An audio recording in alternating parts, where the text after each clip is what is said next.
Legendary South African artist Thandiswa Mazwai is back with her latest offering, Sankofa. It of course follows 20 years since the release of her debut solo album, Zabalaza.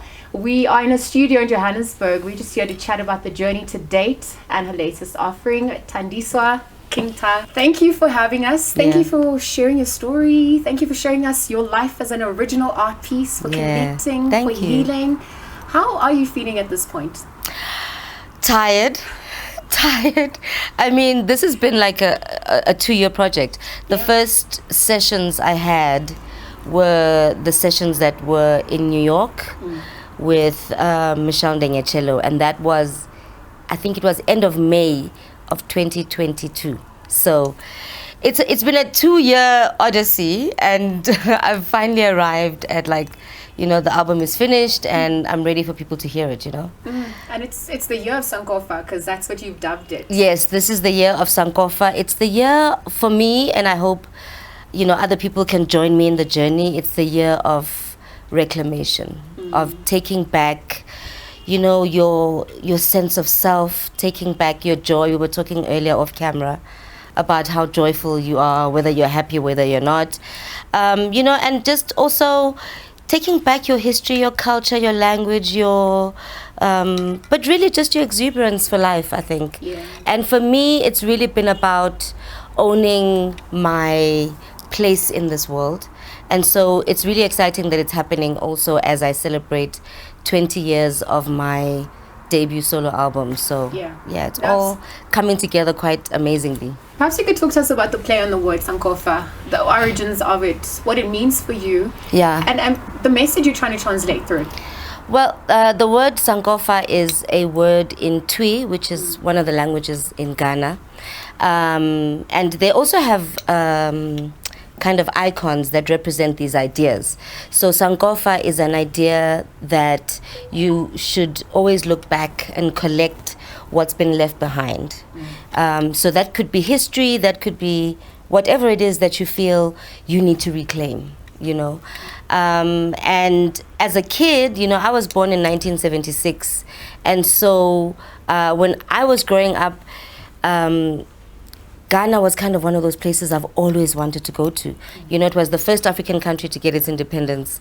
And so I was really enamored with this idea of Ghana, you know, so I've always wanted to go. It was always the pinnacle of hope and development, I think, in Africa. So Sankofa for me is really about also reclaiming what Africa has always meant to me, what Zimbabwe means to me. You know, in 1980, when Zimbabwe got its independence, I was there. I mean, I was like, you know, 4 or 5 years old, but I remember the sound of Bob Marley suddenly coming over the borders, you know. So what Africa means to us, what Africa means to me, and also it's also about reclaiming some other things, you know. For instance, the first single off of my album is called Kulungile, and that song is about healing childhood traumas, you know. And these are things that I have really struggled with in my life, you know. Abandonment, rejection, you know, all the kinds of things that come with, you know, being a child of a teenager. My mother was a teenager when she had me. So it's also just kind of reclaiming and owning some of the traumas that happened to me and then finally letting those go. You released your first single, Kulungile, with Nduduzo Makatini.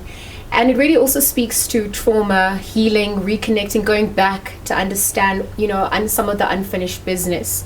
How did that personally relate to you? How was it working with him as well? Nduduzo is just joyful. He's really amazing to work with. I just love having him around. You know, he's kind of one of those people. He's really respects, you know, you as an artist if he's working with you, and, you know, he really didn't try to inject himself into the music, you know. We had ideas of what we wanted the music to be, and so when we presented it to him as a producer, he really just kind of stuck to the brief, you know. So yeah, Kulungile is the first single. Nduduzo produced it, and I'm really excited for people to to hear it and to kind of go through that journey with me, because it begins very much in that kind of like sad space. What's the word? There's an amazing English word for that. Lugubrious. It begins, or it starts off quite lugubrious, which is sad and melancholic. But it arrives at a happy place, you know. I remember when I gave it to the label, they said to me, this song is 6 minutes long. These days, songs are 2.5 minutes.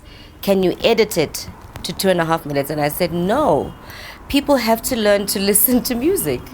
And everything is there for a reason. Every pause, every note, every word, everything that's there, you know, is there so that we can really get through the journey of this like trauma. Talk to us about the inspiration and the creative process that you had to undergo to really see this project to its completion. There were many places and spaces that influenced you: New York, Dakar, Mzansi itself. What did that all do for this offering? You know, I've always wanted to have the sound of West Africa in my music.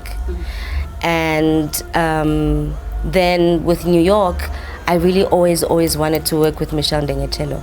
I just kind of think she's a genius.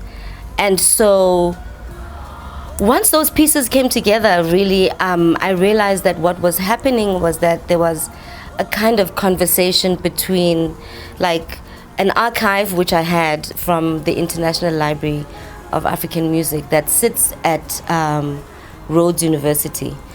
And this is like a Xhosa archive that uses field recordings of umkhube, uadi, ukungokola, all kinds of Xhosa expressions of music. And that was kind of like the bedrock of the album. That's what sat at the base of everything. And then Michelle had to then have a conversation with that as an American. And the West Africans had to have a conversation with that as West Africans. And, you know, obviously I had a loose idea of, you know, bass lines, guitar lines, you know, chord structures. But they really had to engage what was there. And it turned out really for me to be a conversation that circled around this transatlantic human trafficking that happened, of Africans being trafficked to the Americas, and what that does to the sound, what that does even to our collective consciousness, you know. There's an angst there, there's a sadness there, there's a trauma there. And the music, for me, allowed for that to kind of start having a crack. So it was no April Fool's joke when you appeared in Tiny Desk. Yes. And it was so affirming just to see you representing South Africa, and even just the African diaspora. Thank you, guys. How was that experience? Is the desk that tiny? How intimate was the performance? Do you know what? It's incredible because it has such a huge cultural significance. I think like people love Tiny Desk because you can see the world's biggest stars there, and then you can see some of your favorite stars that you know are huge, you know, that maybe the world doesn't know, or you know, that are just special, just maybe the world just doesn't know. And I think it's like just a great equalizing platform. And it was cute because when you get there, it's very normal. You know, it's like you're walking through